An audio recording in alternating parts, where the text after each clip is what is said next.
Hello दोस्तों, Naimish sir math YouTube channel में आप सभी का स्वागत है।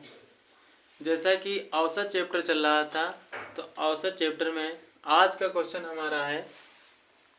आज का हमारा क्वेश्चन ये है कि एक नाव में बैठे हुए 5 व्यक्तियों का औसत भार 38 किलोग्राम है। उसी नाव का और उसमें बैठे व्यक्तियों का औसत भार 52 किलोग्राम है। उस नाव का भार क्या होगा?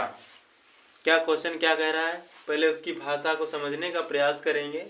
कह रहा उस नाव का हमें भार ज्ञात करना है जिसमें 5 व्यक्ति बैठे हुए हैं। तो पहले देखते हैं क्या कह रहा है। एक नाव में बैठे 5 व्यक्तियों का औसत भार कितना है? 38 किलोग्राम है। और उसी नाव का, यहाँ पर लैंग्वेज जो है, भाषा चेंज है, उसी नाव का और उसमें बैठे, नाव को भी जोड़ रहा है। कह रहा उसी नाव का और उसमें बैठे व्यक्तियों का औसत भार। कह रहा उसी नाव का मतलब नाव को भी जोड़कर और 5 व्यक्तियों को जोड़कर व्यक्तियों का औसत भार कितना हो रहा है? 52 kg, मतलब 52 किलोग्राम। फिर क्या करते हैं वहीं, लिखते हैं संख्या गुणे में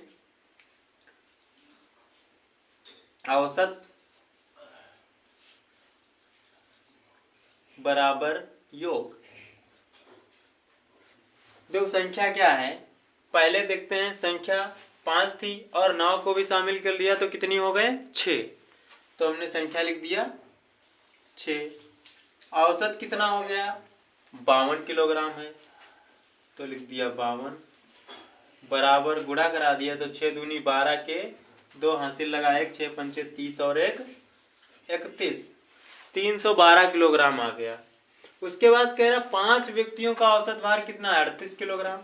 तो लिखते हैं 5 गुणे में 38। 5 का कराएंगे तो आप 5 अट्ठे 40, 5 दिया 15 4 19, 190।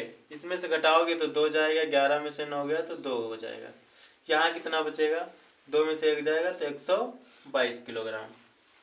नाव का भार क्या आ गया? 122 किलोग्राम। अब देखते हैं आंसर कौन सा सही है। पहला तो गलत हो गया क्योंकि 228 किलोग्राम है, और दूसरा क्या दे रखा है? 122 किलोग्राम। दूसरा आंसर हमारा सही हो गया। ये भी गलत और ये भी गलत। अगला क्वेश्चन हमारा है, एक स्कूल के 34 छात्रों का माध्य भार 42 किलोग्राम है। यदि अध्यापक का भार भी शामिल कर दिया जाए तो माध्य भार 400 ग्राम बढ़ जाता है। अध्यापक का भार क्या होगा? और उसके बाद में लिखा है किलोग्राम में। तो किलोग्राम में लिखा है तो किलोग्राम में ही रखना है, क्योंकि ग्राम में ट्रांसफर नहीं करना है। जो भी वैल्यू रखनी है वो किलोग्राम में ही रखनी है। तो क्वेश्चन क्या, एक स्कूल के 34 छात्रों का माध्य भार 42 किलोग्राम है। यदि अध्यापक का भार भी शामिल कर दिया जाए तो माध्य भार 400 ग्राम बढ़ जाता है। अध्यापक का भार ज्ञात करना है, तो अध्यापक का भार ज्ञात करने के लिए बस वही लिखेंगे, संख्या गुणे औसत बराबर भार। एक सरल तरीका समझने के लिए इसको लिखते हैं, नहीं तो कोई जरूरत नहीं है लिखने के लिए। डायरेक्ट अपना मान लिखो और गुणा करा के तुरंत आंसर जस्ट दो। तो संख्याएं हमारे पास कितनी? 34 छात्र हैं और एक अध्यापक को भी शामिल कर लिया तो कितना हो जाएगा? 35। फिर कह रहा औसत कितना बढ़ रहा है? 400 ग्राम बढ़ जाता है। और भार हमारा कितना है? 42 किलोग्राम। अच्छा 42 किलोग्राम है, अगर हम इसको वो करेंगे 400 को किलोग्राम में ट्रांसफर करेंगे तो कितना आ जाएगा? यहाँ पे 4 हो जाएगा, औसत हो गया। अब इसकी गुणा करा दो तो 35 चौके कितना होगा? 140। 140 का 0 हासिल बचेगा 14, 35 दूना 70, और 70 और 14 80 और 4 84, हासिल बचेगा 8। 35 चक्कू 170 हो जाएगा, और 170 में 8 जोड़ोगे अरे सॉरी 35 चक्कू 140 हो जाएगा। 140 में 8 जोड़ोगे कितना हो जाएगा? 148। ये हो गया। चलो इसको साफ लिख लेते हैं। 1484 और 0। एक संख्या के बाद दशमलव है तो दशमलव हमने लगा दिया इधर। अब क्या बचा? फिर कह रहा 34 छात्रों का माध्य भार कितना है? 42 किलोग्राम। तो भाई 34 छात्रों का भार निकाल देते हैं। 42 किलोग्राम हो जाएगा। तो इधर 42 किलोग्राम 34 गुना कितना होगा? 4 दूनी 8, 3 दूनी 6, मतलब 68। 68 का 8 का 0, सॉरी 68 का 8 हासिल लगा 6। और 34 चक्कू कितना होगा? 4 चौके 16 और 4 तियाँ 12, 1 13, 136 हो जाएगा। 136 में 6 जोड़ो तो कितना हो जाएगा? 142। 142 दशमलव के बाद कोई संख्या है तो 0 लगा दो। 4 में से 8 जाएगा नहीं, 14 हो जाएगा। यहाँ एक हासिल लेंगे और हासिल के बाद में 14 में से 8 घटाएंगे तो कितना बचेगा? 6। फिर यहाँ कितना बचा? 7। 7 में से 2 गया, कितना बचेगा? 5। और उसके बाद में 4 से 4 कैंसिल हो गया। कितना आ गया हमारा? 56। तो अध्यापक का भार कितना आया? 56 किलोग्राम। अध्यापक का भार जो आ गया 56 किलोग्राम। अब इसमें मिला लेंगे तो 55 ये है नहीं, 57 ये भी नहीं है, 66 ये भी नहीं है और 56 चौथा ऑप्शन दे रखा है। यही आंसर हमारा हो जाएगा। अगला क्वेश्चन हमारा ये है 5 संख्याओं का औसत 27 है।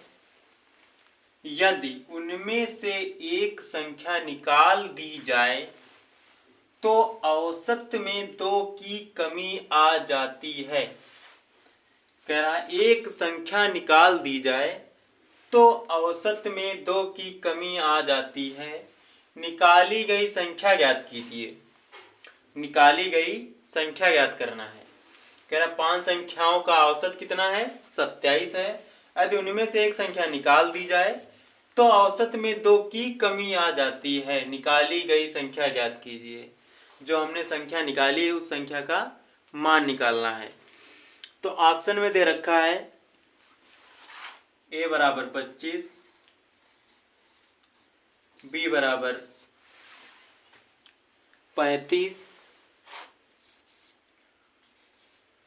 c बराबर 45 और d बराबर कितना है? 55। अब देखो क्या करते हैं।